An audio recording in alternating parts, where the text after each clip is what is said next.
Abi ne bu? Şu anda fiyatı 9.000 TL. Onun daha küçüğü. Küçüğü mü?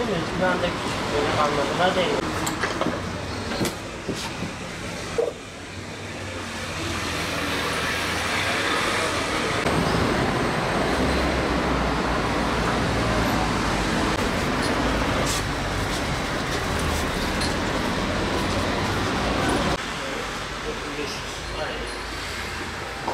Siz getirseniz ben kumandavla da...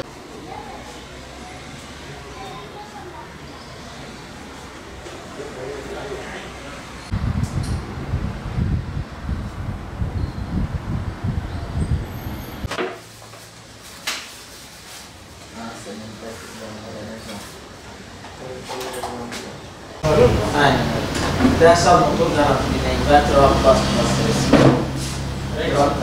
Regal değil şey abi. Regal 12 mesela Ankara kampanyada dersal motor garantili inverter ve basması. Malum bölgemizde çöl sıcakları gelmeye başladı. Havaların bağ ısınmasından dolayı termostatlarda derecelerde 45-46 dereceleri görmeye başladı. Haliyle böyle yoğun sıcaklığın gelmesinden dolayı halkın talebi bir klima ve vantilatörlere dönük oldu. Klimaların fiyatlarının yüksek olmasından dolayı son süreçte halk hep vantilatöre ekonomik açıdan daha uygununa yönelmek durumundadır. Ortalama günlük satışlarımız vantilatörde 5-10 adetken şu an 20-25 adeti bulmaya başladı. Yani burada haliyle bölgemizin sıcak olmasından dolayı klima alımı olsun, vantilatör alımı olsun niyeti olan yani halkımıza bir an önce temin yapmalarını, malı almalarını öneriyoruz. Hava çok sıcaktır. Yani klima sormaya geldik. Klimaları da çok pahalıdır. Bu yani geçen yıllara göre.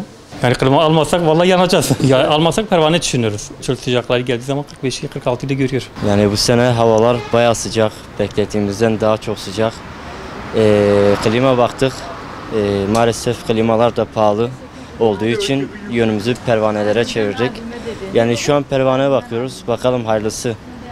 Nasıl serinleyeceğiz ona bakacağız. Yani pervane fiyatları klimaya göre tabii bayağı uygun.